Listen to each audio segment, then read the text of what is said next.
Hello, friends. Today is May 12th.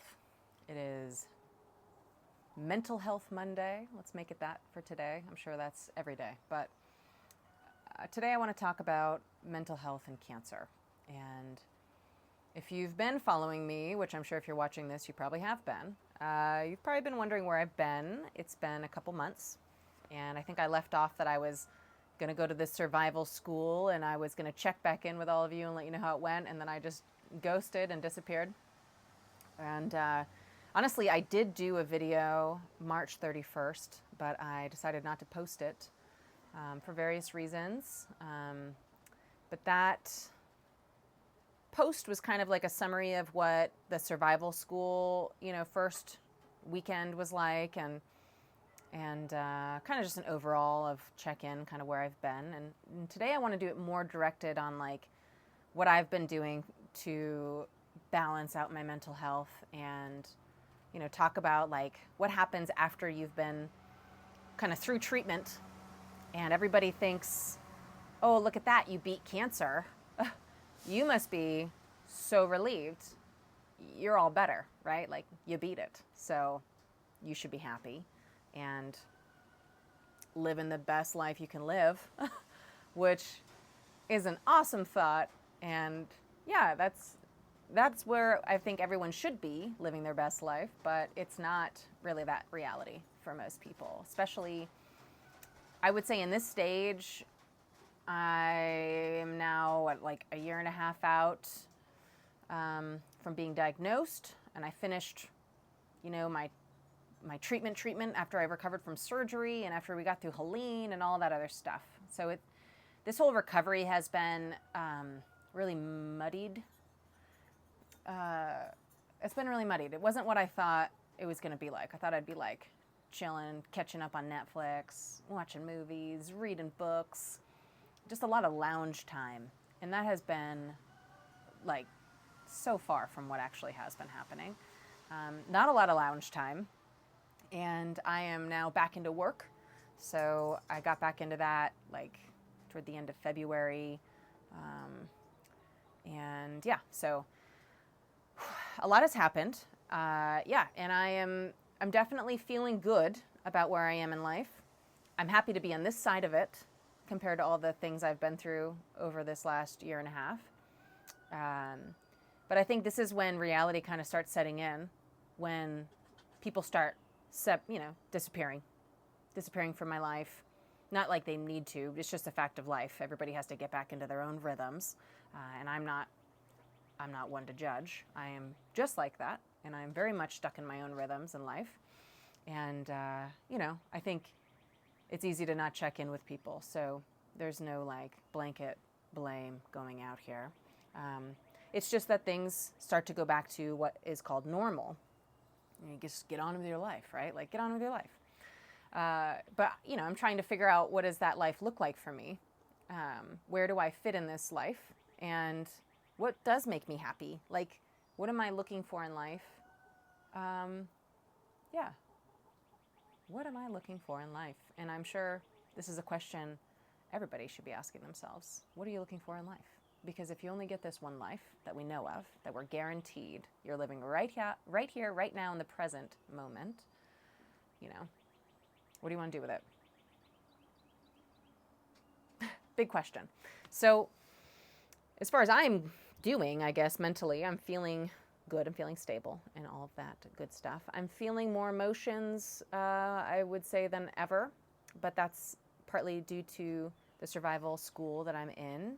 A lot of it is based off of learning about how you've compensated with overwhelm and stress, and learn about how you get into certain patterns that maybe either deflect that, stress, or, absorb that stress, and all of the other pieces you can do, the fight or flight, the freeze, the fawn, all of the options that your nervous system can choose in a time of overwhelm.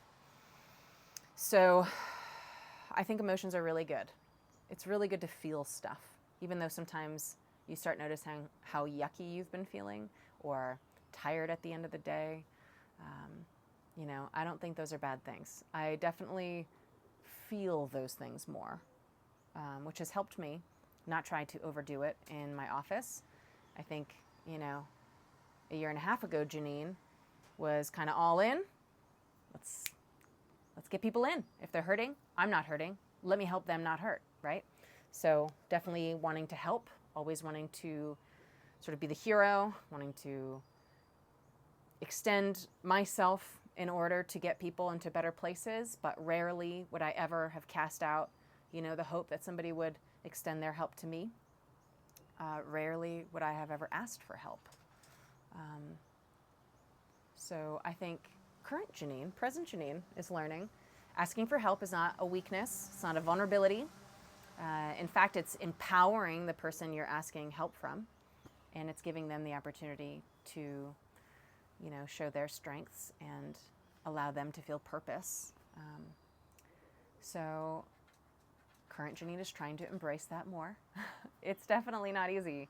I have been pretty independent a long time. I would say most of my life, most of my adult life. And I have been learning that is not a very sustainable way to live. It's not sustainable, and it's not really fair to people around you. So that is a huge lesson right there.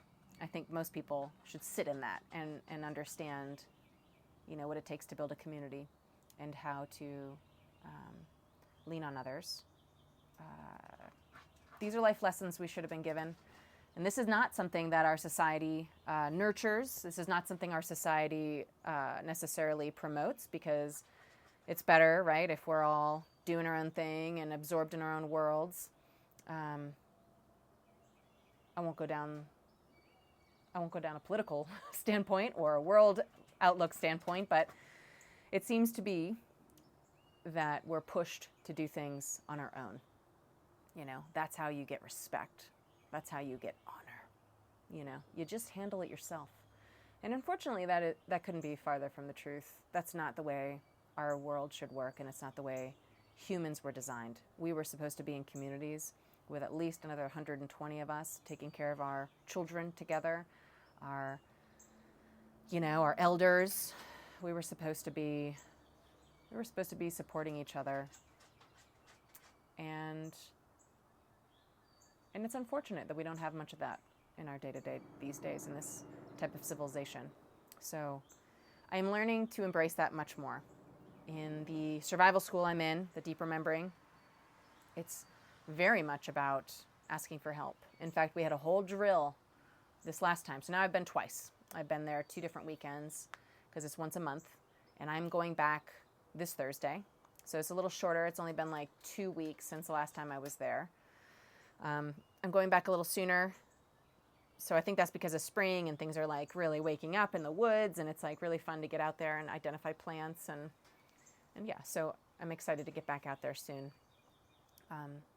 They had a whole exercise about, asking for help. And big surprise, I was one of the last ones in that circle, thinking and convincing the other 2 guys that were also blindfolded with me, finding a way to be like, no. It's just a riddle. We just need to think outside the box enough that we can outthink this, and then we'll get ourselves out. Because that's in my head. I was like, this is a game. Like, I'm totally in. This is a game. This is fun. And then when I realized there was no way out of this maze they created, and we had to ask for help, that's when we got grabbed and pulled out of the circle. And luckily there was no one left in there to have to watch struggle through this exercise, because I think those that got out early, they asked for help quick. I think for them it felt really, disheartening or disempowering to have to watch your fellow classmates, struggle with this exercise when you figured out all you have to do is just say, I need help. And then they drag you out of that thing. So yeah, luckily I didn't have to watch anybody suffer through that, but it occurred to me as they immediately went into a poem about community, that this was actually a really powerful exercise, and one that I underestimated and overlooked, and frankly thought was silly, especially when we asked for help and got dragged out of it. I was almost mad. I was thinking, seriously? Like, but where is the maze? I thought we were in a maze. What we were in is a circle, just with a rope, and you were not allowed to go over or under the rope. You can't cut the rope, you can't untie the rope, but you got to find your way out, and you can ask for help. That's all we were told. So yeah, once you figure out in your circle and there's no way around it, I was like, oh, there must be like a tree thing, or like we can there's a loop we could probably slide through or something like that. But no, I was wrong. It was all about just asking for help. Big surprise. So yeah, so it became, kind of emotional, and people, I think it really struck a chord. And as we had our silent walk back to camp, that's when it really sat with me, that this was a reflection of how I've been living my life. This was right in my face. And here I was convincing others to just stick in it and think it through with me. I think there's a cost to being stuck in your head. I think there's a cost to trying to always look ahead and plan, to get lost in the intellect, to feel like you don't know enough, or you don't know enough yet, to believe that, that next little thing, that next little fact you grab onto might be the one that changes everything, that you just haven't been educated that way. You just need to think differently. I think there's a cost to the way of going about life that way. And I have been living in that world. I have been trained in that world for a long time. So I have been literally stuck in my head for well over a decade. I'd say almost 2 decades. And I don't think that that's bad for my career. I don't think that's bad, for every aspect of my life, but I don't think that has served me very well when I've needed help and I've not known how to ask for it. Yeah, sometimes you just need a big old slap in the face to see that that's not the way you should be, working in this world. So that to say, kind of hit me hard. And I ended up opening up to the group after, Luke was like, Copperhead, which I probably didn't tell you guys this. Now my name at camp is Copperhead, like the snake. Which basically we just had to pick like clothespins out of a jar. And so it was like random animals. And then we had to clip on the back of our shirts. And we had to walk around and see what other people's animals were. And then you could ask questions about your animal. And you had to try to guess what it was. And so I knew when I said, am I poisonous? And the person said, you're not poisonous, you're venomous. I knew then. I was like, oh gosh, am I a snake? And they said, yeah. And I said, am I a copperhead? And they said, yeah. And I was like, yay. Great. Everyone's going to try to avoid me now that I'm the snake in the group. Like, this is not a good thing, right? But I was immediately reassured that copperheads are one of the most beautiful snakes. And they said, honestly, copperheads are not very aggressive, which when they told me that, I was like, oof, that's not a copperhead I've met. I've had copperheads come after me. In fact, it's sadly one of the few things I've had to kill in my life, a baby copperhead. And the reason I had to kill it was because these cats at the time we were living with, it's just a long story, but anyway, these cats were playing with the snake, and I like walked up to it and realized it was a copperhead, and it's, in retrospect, to think of killing that snake was going to take care of the problem is sort of ridiculous, because if there's one baby copperhead, there's probably plenty more. But like baby copperheads, basically young snakes, don't always know when to let go. So they like latch on and they can really dump all of their venom into you, and can be more deadly. And deadly is a strong word because I've learned now a lot about copperheads, but can be more dangerous or venomous when they're young. So yeah, I had to cut his head off, and then I just remember his head just biting over and over and over in the air for like an hour, and then I had to bury it, which was really vivid and super sad. There was a moment in me that was like, oh my gosh, maybe if I feed it, we could grow his body back and it'll be okay, right? But like, obviously you can't reverse the head thing. So sadly I buried him, and it has stuck with me a long time. clearly, still sticking with me, and I feel really bad about it. I don't like killing things. It's not my MO, not my thing. Even when there's bugs in the house, I usually grab them and throw them at the door. I mean, unless it's a tick, which I do kill ticks, but that's because I've had some bad run-ins with ticks. So yeah, I feel like the Copperhead name hit a chord with me that I was a little insecure, and now I'm building strength off of that. You know, especially it's odd to get called a different name instead of Janine. Now it's Copperhead for all these people at this camp. And everyone's got their animal names, and you can choose if you want to stick with that name or if you want to change your name or whatever you want to go by, you can choose it. But I'm going to roll with Copperhead because first off, I think Copperhead is a pretty dope name. It's pretty awesome. It's not as cool as Hellbender. One of the guys got Hellbender, which is like really good. Of course, he always does like Hellbender. But I don't know. I feel like it's perfect for this year, right? 2025. It's the year of the snake. Perfect. And what does the snake represent? Transformation. Perfect. Snakes are also representative of teachers. Awesome. I feel like everything to do with the snake is really, it's empowering. It's an empowering animal and deserves respect. And instead of being afraid of things, it's better to just learn about them. Because typically we're just afraid of we don't understand. So when you don't understand something, it becomes scary. And then you get averse to it, right? So sometimes you have to be more curious on why does that trigger something in you? What's causing that? Why are you uncomfortable with that animal?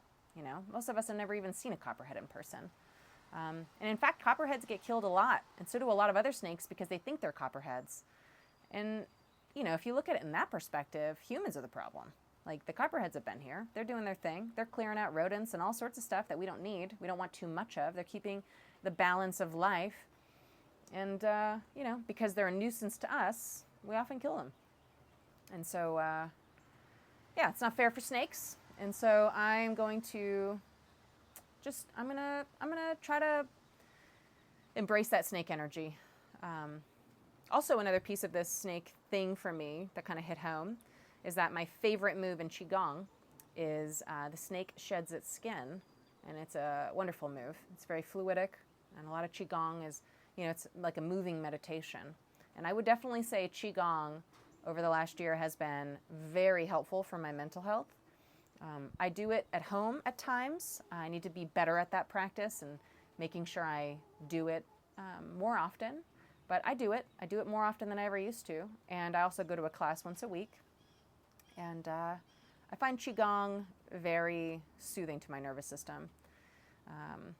I think I've been kind of like revved up and like go, go, go and do, do, do. And focusing on your breath and focusing on these really rhythmic, gentle movements with the body, just repetitive over and over, the longer the better kind of thing, has really helped balance out the way my inner energy is.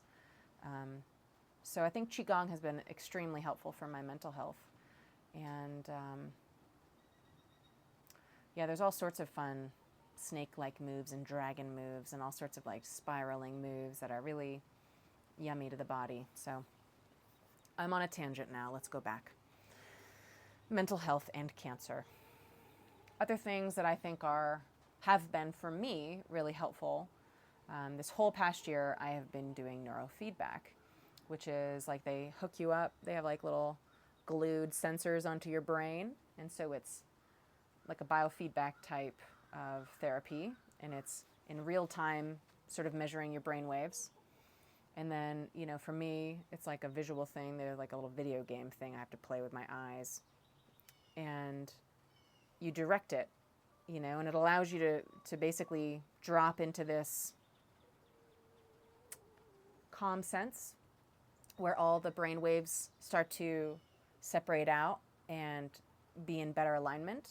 So you don't have, like beta off the charts and, alpha, high alpha and all of these like way off the charts. You like balance them back out, improve theta, improve delta, improve everything. It's about improving your overall mood as well as your behavior how you react to things instead of being reactive.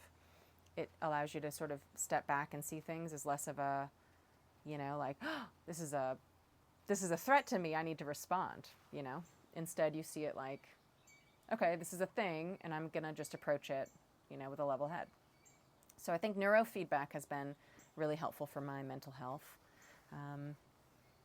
And of course, this survival school for me has been really helpful for my mental health. I've sort of created this whole group of friends that don't know me the way everybody else knows me, and kind of gives you a chance to like reinvent yourself in a way, which I don't know how else to be me. I just can be me.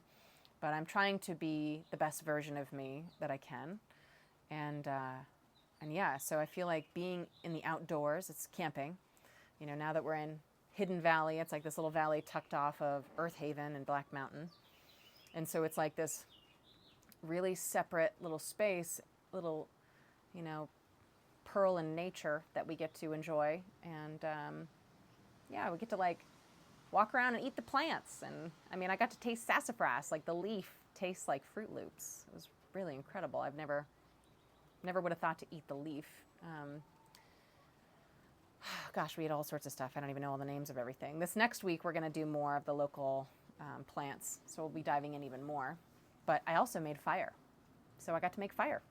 I have a bow drill kit, and it's like friction. I actually have a piece of it here on this basswood. This one broke. It's just chipped. But we've been doing friction fire, and I've been learning how to do that.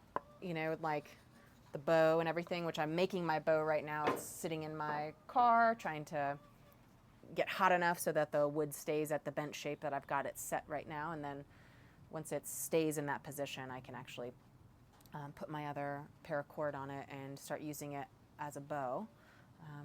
And I do think sort of this primal, primitive skill is really empowering. It's unlikely that I will need to make fire by friction, but these days everyone has like all these fancy lighters and matches that work even if they're soaking wet, and we've got all the cool technology. But I also think that deep down, to feel I don't know, capable, it's nice to be able to pull out some skills that you may really need. Like, what if everything went bad? I can at least make fire, right? I can make a lot of things, but being able to have fire is really powerful. And knowing that I can do that with materials around me in nature is really empowering. So I'm really excited about the other skills we're going to be picking up. And yeah, I'll keep you posted on this school. But I do feel like just being outside, a guaranteed 4 days out of every month, is awesome. Being able to just be outside. And by the way, it rained this whole last time. This whole last weekend was like totally a washout, lots of rain, and I still had a fantastic time. I had a wonderful time. It's just awesome. The first time was really cold. It was really windy. I had a bit of fear about trees coming down on my tent, because that's where your mind is after you've gone through a terrible storm. You're just thinking of all the worst case scenario stuff, So I think outdoor time is probably one of the most powerful ways to get your mental health back in check, to get into the natural rhythm of nature, to get your circadian rhythm back linked with the natural world circadian rhythm is very, very powerful. And probably really good at battling all sorts of diseases, getting out in natural light, really, really powerful. You can probably see the storm that's rolling in. We have been getting hit with some wild storms down here. We had so much hail the other day. It dented Sarah's truck when she was driving home. Here it only got penny size, but I saw it at our friend's house that evening, and it was over a quarter size. So some of those were probably some golf balls coming down. I don't know what's going on with the weather. It's wild. We even had an earthquake this past weekend, which I thought was just the music we were playing. I thought that the beat really picked up. I was like, ooh, this song has more bass than I remember. Turns out it was an earthquake. So yeah, I mean, there's just some wild stuff happening in nature right now. So, I think it's less scary to be in it in some ways and to understand what's happening. I will still say that that really wild storm was triggering. It was a little creepy. I was sitting on the back porch. I was really worried about trees coming down, but also you got to breathe through it and you got to work through it, because not everything is trying to kill you. And honestly, if it's your time, it's your time. So I can let go of that a little bit. One of the reasons I didn't post that last video was because I was going to work with a therapist, and I wasn't sure if I wanted to share this with people. But now that I've done it, I do want to share this because it was a really big shift for me. And I think it could help a lot of people if they're open to working with therapists like this. So the therapist I worked with, he's well credentialed. I will not give out his information, but really awesome guy. We had worked together 4 times before this appointment. And what it was is it was a journey. So I got to work with him, and we used MDMA, which is like Molly, or the street term ecstasy. It's not what you would get on the streets, okay? Let's just clarify that right now. It's not cut with fentanyl or bleach, detergent. I don't know what kids are cutting it with these days. Scary stuff. I wouldn't be getting stuff on the streets to do any of this mental work. But he's legit. He gets his stuff from a real source. This is all regulated. It's not for fun. It's for inner work, for processing. So it's not something that, I would say if you're looking for a fun time, go work with a therapist. No. This is some heavy stuff that comes up. But I would say MDMA was really gentle and wasn't what I was expecting. It was really subtle. And in fact, during it at one point, I was like, am I even going through anything? Is anything even changing? Like, what's even happening right now? And then, so first you take a dose and they like blindfold you. I have like the face mask and I've got headphones and I'm just laying on the floor. That's it. And then 45 minutes in, he sits you up and asks if you're ready for your second dose. You don't have to do it, but I was like, yeah, of course I'm all in. Like, I'm in to do this. Let's do this. So he sits up, or I sit up, gives me my second dose. And when I sat up, I'm still blindfolded. I realized how weird I felt. So I was like, oh, I am actually feeling something. He was like, yeah, you sure are. A lot of people say that. So I take my second dose. I lay back down. And he's just hanging out for 8 hours, making sure I don't do anything funky or weird. And I was really quiet during the whole thing because he had coached me through this to like stay in my mind, try to focus on, the intent. We have all sorts of stuff leading up to this to get ready to go through this process and to prepare me for what might be ahead. But I feel like it was extremely helpful. I feel like I have been able to get in touch with things that I've been thinking a lot deeper that I haven't been able to let myself either see or open up about. Part of me thinks that I feel like I was able to put distance in between things. This last year has been traumatic in some ways. Ultimately, nobody knows how to handle a cancer diagnosis, including the person with that diagnosis. But I think it especially affects people around you, family, friends. I don't think people understand what to do. And there is no right or wrong thing to do, but it is, it's definitely tough for people to handle. They just don't know what to say, How's the cancer doing, Have you beaten it yet? Like it's a battle, like it's a war to fight, which is not the way I like to see cancer. I'm not into the battling thing, but it's good for other people, so that's cool for them. To me, it's about understanding what maybe generated this. Why was my body acting this way, and what was I neglecting? What did I not see? So for me, MDMA allowed me to sort of see everybody in my life, almost every person, truly, flash through my life that I've been in contact with. And I could see them in their life separate. I could see some of the struggles in these people's lives. And with no judgment, there's no like, oh, I can't believe they did that. there's no judgment either way. It's just a very much like a matter of fact. And for me, it really allowed me to feel really grateful for what I've been given and for the life I've been able to lead. I've been really grateful for the influence I've had on other people. I feel the weight of the influence of what I am capable of, and I feel the ripple effect of what I've gone through in my life and how it reverberates out through the community, through my friends, through my family, through my patients, through the people on YouTube that I don't even get to see.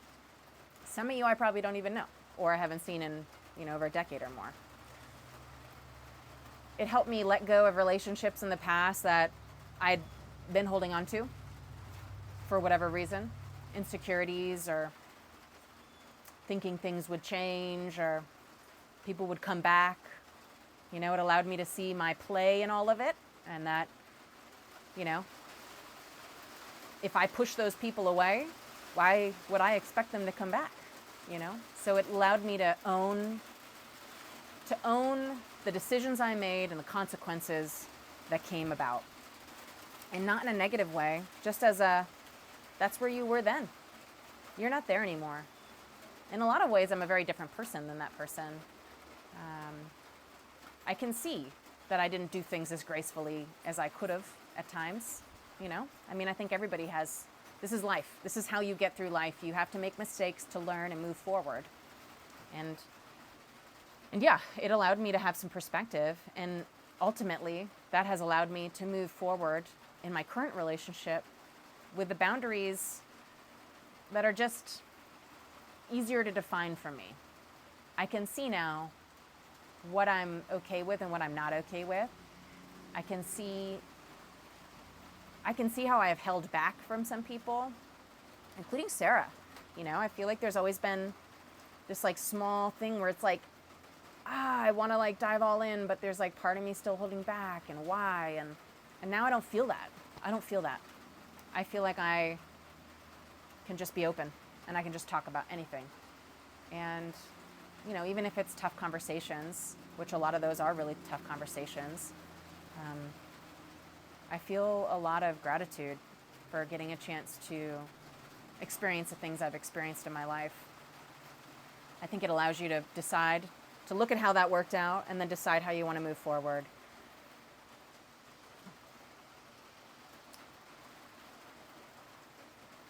There's a lot of things I could explain without trying to make this an hour-long video. I feel like I've gained a lot of perspective.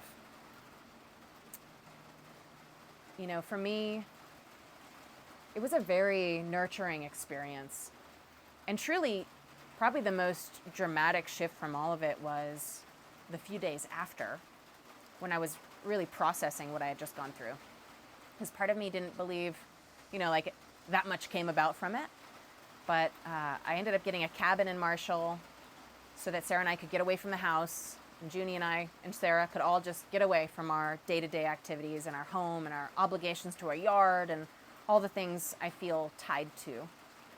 And just go out there. They had a hot tub, a deck. There was acreage. We could hike. It was just nice to just get away. We didn't leave the cabin. We just hiked around. We cooked at home. We jumped in and out of the hot tub. We painted. We did watercolor. It was really nice to process, and I think that allowed me to really see that there has been a lot of shifts that have happened. And not even just in that one journey, but this whole last year and a half has really forced me to start looking at my life a lot differently. And I don't regret what I had been doing before, but I wish I had been more attuned to how I was running my life. I was definitely in a path of burnout. I just thought I could keep pushing. And maybe that hits some of you at home. I think a lot of us are like this. I think this is what we're often praised for. And I think I can see the worth of myself clearer. I can tell a lot more about myself, so I don't have the same insecurities that I was holding on to before. I have a lot of interests in life, and it's okay if I don't know the answer. You know, there were part of me during Helene when I lost all of my binders from all the Eldoa and Soma training and Soma therapy programs I've been doing this last decade. And it was really heartbreaking to lose all of that. More the notes, the notes I took. Because I lost, Guy Voyer was my mentor, and he's the DO behind Eldoa and so many of these programs. And he passed away last year. And now losing all of the binders I had from all of his classes was really hard for me. I'm trying to learn to trust the things I already know. And to not feel like the few things I don't know, or there's many things I don't know, but not focus on all the stuff I don't know, right? That I'll know someday. I need to focus on what I already do know in my heart. And what I know to be true that actually strengthens me. And that's been, you know, it's a journey. I'm not there yet, but I definitely feel like that is probably one of the most important things we can do, is learn how to trust ourselves. Learn how to listen to your gut, you know? I think a lot of us have intuition, and we get a feeling whether this is a good or bad idea. And sometimes when we're just so overwhelmed, we can't always see that clearly. And so I guess I'd say give yourself a little space to make good decisions, because all these little decisions add up to being big decisions. And how you live your life is how you live your life. So if you're not paying attention to you in your life, which you're allowed to be selfish, it is your life. If you're not doing the things that make you feel good in this world, there is likely not to be anybody else that's going to do it for you. You've got to figure that out. And you can ask for help. But you also need to, for me, speaking for myself, you also need to find that inner power, that inner trust, that inner intuition that I think we all feel and we don't know how to run with it. So yeah, I feel like I am 100% embracing snake energy, the energy of transformation, shedding my skin, you know, to come out on the other side, a shinier, prettier looking snake, right? I feel really excited about where I'm headed, and I'm okay not getting there right away. Just trying to take it one day at a time and remind myself, right, that there's just right now. Right now. You've got right now. So I hope that this was meaningful and helpful for some of you. There are a lot more things out there for mental health, and I'm doing more things, but these are some of the bigger topics I think need some attention, and yeah, I feel like finding that inner peace is really worth it. That's what we're all supposed to be doing here, right? It's like, how can you be the best version of yourself for the people around you? Because how you are absolutely reflects and reverberates and has a ripple effect on everyone around you. So I hope you guys all do some inner work, do some time to check in with yourself, even if your life is hectic and you have kids, or you're taking care of your parents, or you got friends that are always needing help, or whatever. I hope you find time to check in with you and get yourself outside. If you don't know what to do, just get outside, stare at some trees, look at some birds. Just take time to not overthink and not get stuck in your head and not read a nonfiction book all the time like I do.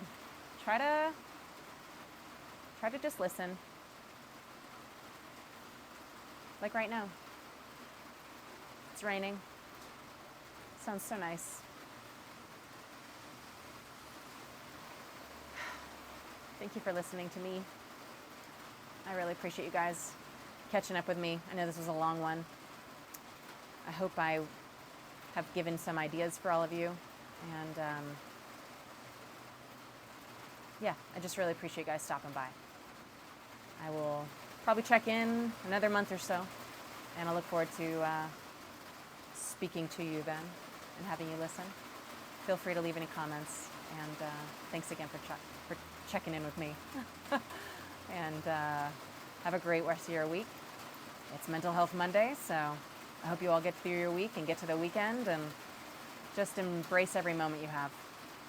Even if it's a tough day at work, just remember, it's all temporary. Everything's temporary. And we just need to be grateful. So, very grateful for you guys. Thanks.